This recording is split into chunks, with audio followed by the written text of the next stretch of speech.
Isang yate na may sakay na ilang banyaga ang sumadsad sa Bastera Reef, malapit sa Tubataha sa Palawan.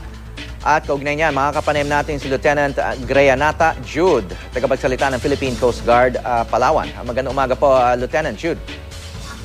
Hello, Mr. Howie. Magandang umaga po sa inyo. Yeah, ma'am, ano bang update dito sa yate na sumadsad sa Bastera Reef? Mga divers ba ito? Mr. Howie, ito po ay mga dumadaan lang po sa atin. Going po sana sa Kudat, Borneo. Ito po ay isang yate na maliit lamang po. Not necessarily divers po. Okay. Galing sila saan po? Ang based from initial inquiry po natin, ang last port of call nila ay sa Dumaguete. Galing Dumaguete, papuntang Borneo or Sabah? Opo. Going po sa Kudat, Borneo. Okay. So, ano lang to? They're just traveling, no? Opo. Paano nangyari itong pagsadsad at may damage pa sa ating reef?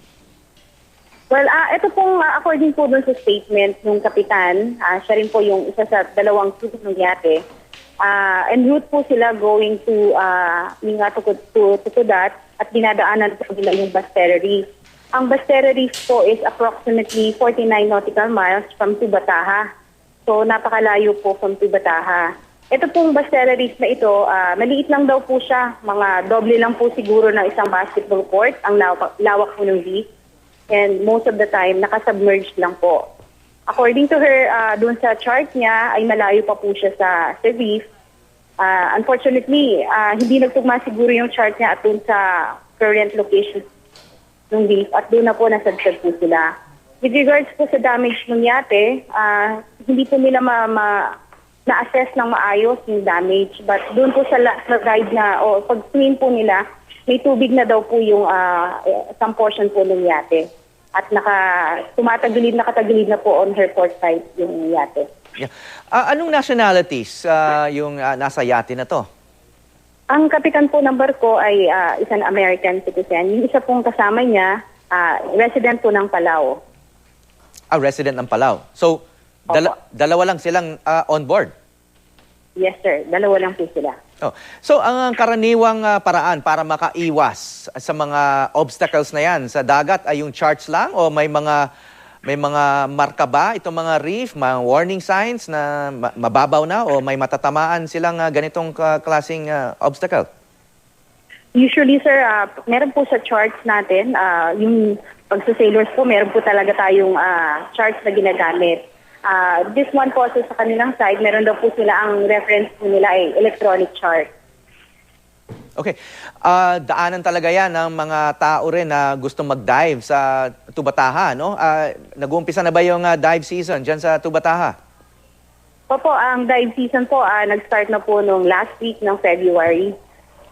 In fact, marami na pong in-expect pa po na darating for our diving season in Tubataha. But just to be clear, Mr. Howie, ito pong area po ng Bastera ay malayo po masyado from our Tubataha Reef. Okay. But yun nga, sabi mo nga ay may inaasahan nyo na dadami yung traffic ng mga divers dyan sa area of jurisdiction ninyo, dyan sa Palawan. May payo ba kayo dito sa mga may balak mag-diving dyan sa Tubataha Reef, which is one of the leading dive spots in the world? Opo. Ang ano lang po talaga, before they can enter the park, yung Tubataha Reef National Park, kailangan po nila kumuha ng permit from the Tubataha Management Office. And usually, package deal na po ito pag nagda-dive po sila. With all the permits at syempre po yung gagamitin po nilang boat. Syempre, pag tayo po ay naglalayag, dobling pag-iingat, kailangan po, we have to inform yung mga concerned authorities natin with our intention na magda-dive po to dive sa area na yun. Particularly po sa Tubataha kasi ito po ay isang natural marine park na may mga set of rules na kailangan po nilang sundin before nila po ma-enjoy yung natural wonders ng Tubataha. Okay, maraming salamat, Lieutenant Greyanata Jude, tagapagsalita ng Philippine Coast Guard sa Palawan.